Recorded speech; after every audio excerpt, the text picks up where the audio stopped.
Hello, I'm Greg, EG.IdrA Fields, and this is an EG replay review. Today I'll be looking at me versus TSL-IdnOri from the MLG Columbus Open Bracket.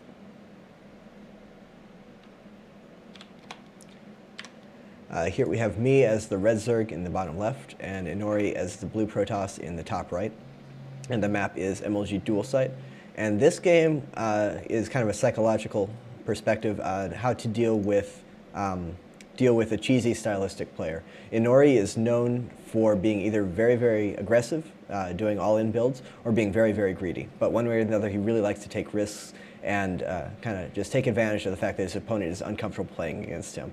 And in this game, I am actually going to be very, very aggressive, which is a great way to deal with a player like that, because IdnOri is absolutely used to controlling the pace of the game, one way or the other. Either he is going to do something very aggressive and be the one attacking and controlling what happens, or he is going to take a really fast expansion or a very fast tech. But either way, he is making decisions regardless of what his opponent does, and he is controlling what happens in the game.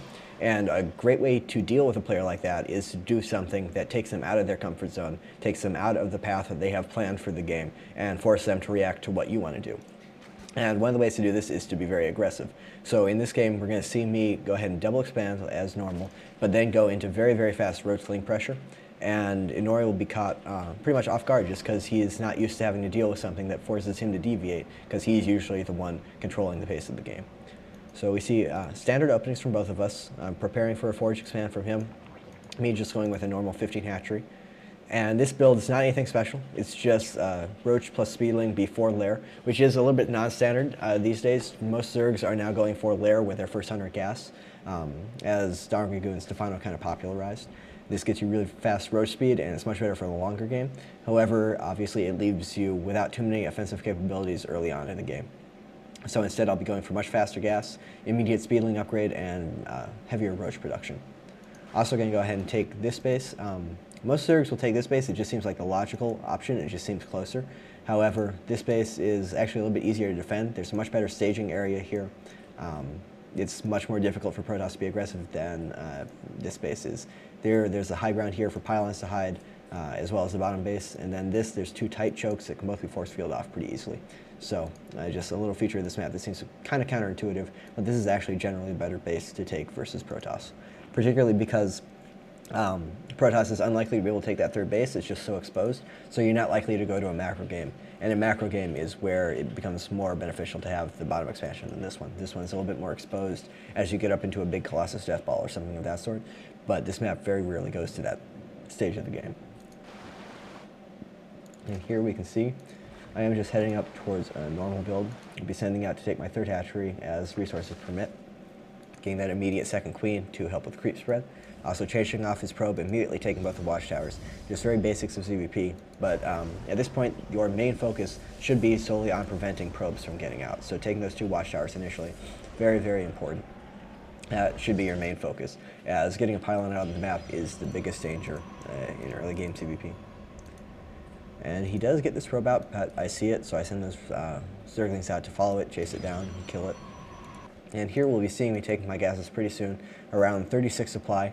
That's the earlier, safer, fast Speedling option for your gas timings. Generally, either be doubles at 36 or 44.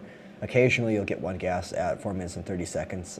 Moro's a big proponent of that. However, I feel that's a little bit too early and uneconomical. And here the probe comes in, just scouting around. He doesn't see this third base. That is another benefit of taking that third instead of this third. A little bit more unusual Protoss are more likely to scout for this base. That makes him a little bit uncomfortable, as he doesn't know for sure if I'm going 3 or 2 base. And here we can see, as per normal, kind of greedy. Only the one cannon, even on this very exposed map. One pylon on the wall, very exposed to a Baneling bust or something of that sort.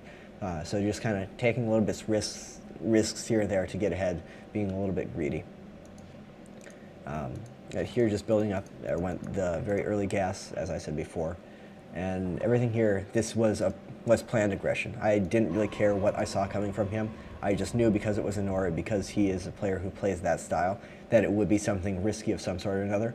So I was just planning to go for a very heavy, massive units early on. I knew that if he was aggressive, I would be able to overwhelm him because I would have just more units, as well as the Speedlings was giving me map control early on. And I knew if he was greedy, then I would be able to go in and break him, as he would have a small army. He wouldn't have the sufficient defenses to hold it off. And so we'll see the Roche Warren coming up from me soon. We already have the Zergling Speed in production. And here he's actually going for a Stargate. I'll steal off two gases without getting the +1 weapons, actually, which is kind of unusual. Most players go for the very quick +1 upgrade now.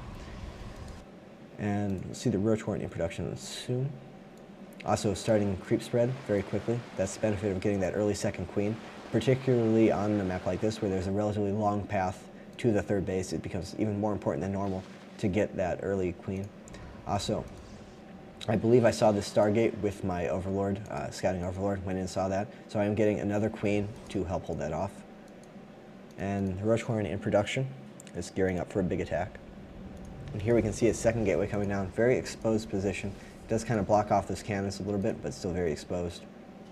And no other gateways. He's still only on 2 gateways. He's not teching up. He's not getting additional gateways, additional upgrades, or any kind of tech. He's just sitting and building up his economy, plus getting the air tech. And that in itself is not particularly greedy. However, then we see the Robo come down, still only off 2 gateways. And soon you'll actually see him go ahead and plant a 3rd Nexus, which is where the stylistic problems I was talking about early on kind of kick in. If I were to just sit back and play defensively while allowing for him to go fast Robo with Stargate army up, plus a 3rd Nexus, then I would be in a lot of trouble. He would have a great economy and great infrastructure, and there's not too much I can do about it. So here I see the angle of the Void Rays coming in. I send my army down around so that he won't scout it, that he won't realize what I'm doing until it's too late for him. And then once I start to get a decent amount of units up, once his Void Ray comes in and he sees the Roches, I send my army out to start to be aggressive. And there goes the 3rd Nexus. We see he has essentially nothing. He's just now putting up more gateways. His Robo's just now finishing. No Immortal yet anywhere near. And he just doesn't really have anything. Also, his army was out. We see only the 1 sentry, no force fields to help him hold this off. My Zerglings get in, force a couple of force fields, and catch him off guard, get his army out of position. And then once the Roaches come in, there's just not a whole lot he can do about it. He does have these 3 cannons, but without any force fields, I'm going to be able to just run in and surround and kill everything off. Force to cancel on the Nexus, and everything's just streaming in, killing him off. Getting a lair at the same time is continuing unit production. That way it's not entirely an all-in. I will be able to transition if I just do significant damage without killing him. But as we can see, he just has nothing really to hold this off.